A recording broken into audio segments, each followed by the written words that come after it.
Assalamualaikum warahmatullahi wabarakatuh.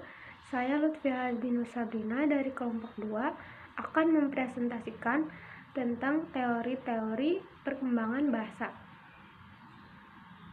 Perkembangan bahasa muncullah bahasa secara definitif yang terbagi ke dalam beberapa fase sebagaimana berikut. Fase pertama adalah bunyi kekanak-kanakan yang muncul mulai dari masa balita. Pada saat itu, bunyi yang merupakan cikal bakal bahasa masih belum bisa dipahami secara sempurna. Kemudian fase kedua, bunyi yang ditangkap dan dari meniru muhakko dalam bentuk yang paling sederhana, seperti sebutan ma atau pa bagi anak-anak balita yang memanggil ibunya atau bapaknya. Fase ketiga adalah bunyi yang berulang-ulang. Fase keempat adalah pelafalan kata-kata. Fase kelima adalah pembuatan kalimat serta istilah-istilah, dan terakhir fase keenam adalah kodifikasi kaidah bahasa. Berikutnya adalah teori perkembangan bahasa. Dalam hal ini, sejarah telah mencatat adanya 3 pandangan atau teori dalam perkembangan bahasa anak.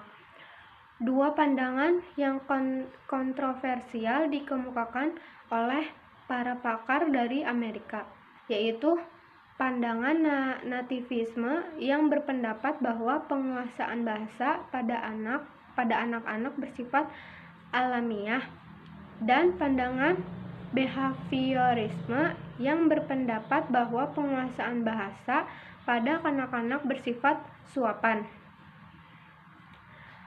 Pandangan ketiga muncul di Eropa dari Jean Piaget yang berpendapat bahwa penguasaan bahasa adalah kemampuan yang berasal dari pematangan kognitif, sehingga pandangannya disebut kognitivisme.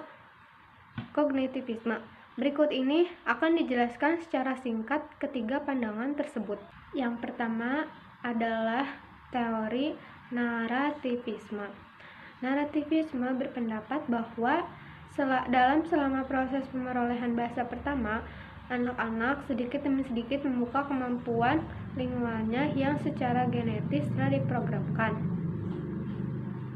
Pandangan ini tidak menganggap lingkungan punya pengaruh dalam pemerolehan bahasa, melainkan menganggap bahwa bahasa merupakan pemberian biologis sejalan dengan yang disebut hipotesis pemberian alam. Yang kedua ada teori behavioristik. Teori behaviorisme memandang bahwa perilaku manusia merupakan perilaku yang dapat dipelajari dan diamati secara nyata, dan terbentuk karena dipengaruhi oleh faktor eksternal. Yang ketiga ada teori kognitivisme. Jean Piaget menyatakan bahwa bahasa itu bukanlah suatu ciri alamiah yang terpisah, melainkan salah satu di antara beberapa kemampuan yang berasal dari kematangan kognitif. Bahasa distrukturi oleh nalar, maka perkembangan bahasa harus berlandas pada perubahan yang lebih mendasar dan lebih umum di dalam kognisi. Jadi, urut-urutan perkembangan kognitif menentukan urutan perkembangan bahasa. Di sini, saya akan menjelaskan tentang pemerolehan bahasa anak usia dini. Menurut Maxan, pemerolehan bahasa atau akuisisi bahasa adalah suatu proses penguasaan bahasa oleh seseorang yang dilakukan secara tidak sadar, implisit, dan informal.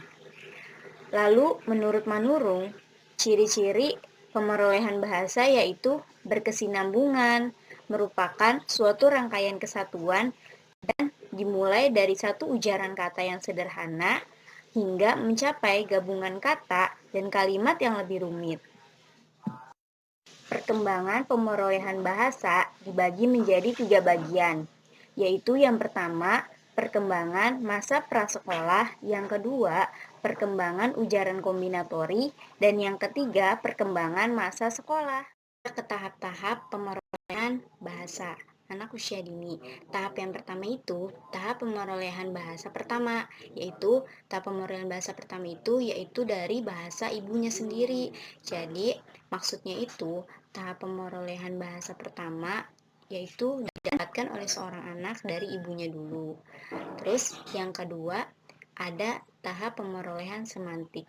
Tahap pemerolehan semantik itu tidak bergantung pada tahap pemerolehan sintaksis. Di sini struktur diperoleh oleh anak itu bukan dari struktur sintaksis, melainkan dari struktur semantik atau makna. Jadi, sebelum anak-anak itu dapat mengucapkan suatu kata, maka anak itu mencari sebuah informasi atau makna di dalam lingkungannya. Fonologi. Secara fonologis, anak yang baru lahir memiliki perbedaan organ bahasa yang amat mencolok dibanding dengan orang dewasa. Terus, selanjutnya, pemerolehan fonologi atau bunyi-bunyi bahasa diawali dengan bunyi-bunyi dasar. Selanjutnya, Jacobson, bunyi dasar dalam ujaran manusia itu adalah P, A, I, U, T, C, M, dan seterusnya. Kemudian, pada usia 1 tahun, anak-anak mulai mengisi bunyi-bunyi dengan bunyi-bunyi lainnya. Misalnya P yang dikombinasikan dengan A, maka menjadi Pa. Dan M yang dikombinasikan dengan A, maka menjadi Ma. Yang keempat, tahap praujaran. Pada tahap ini, bunyi-bunyi bahasa yang dihasilkan oleh anak belumlah bermakna. Bunyi-bunyi itu memang telah menyerupai vokal atau konsonan tertentu, tetapi tidak memperoleh bunyi yang didapatkan pada suatu kata atau makna. Jadi maksudnya dia itu tidak memperoleh atau mengacu pada kata dan makna. Jadi gini nih, bunyi-bunyi itu tuh hanya menyerupai vokal atau konsonan tertentu, tetapi tidak mengacu pada kata atau makna. Terus fase ini berlangsung sejak lahir sampai berumur 12 bulan.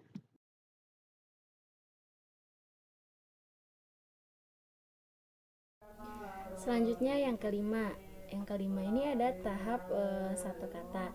Nah, fase ini berlangsung pada anak yang berusia 12 sampai 18 bulan. Nah, pada masa ini anak memiliki satu kata tapi mewakili satu arti idenya gitu. Yang keenam yaitu ada tahapan dua kata.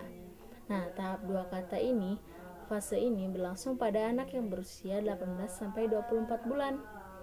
Dan yang ketujuh yaitu ada tahap penggabungan kata. Nah, pada tahap ini anak berlangsung pada anak yang berusia 3 sampai 5 tahun. Bisa juga sampai prasekolah. Mungkin cukup sekian yang dapat kami sampaikan, kurang lebihnya mohon maaf. Wabillahi taufiq wal hidayah. Wassalamualaikum warahmatullahi wabarakatuh.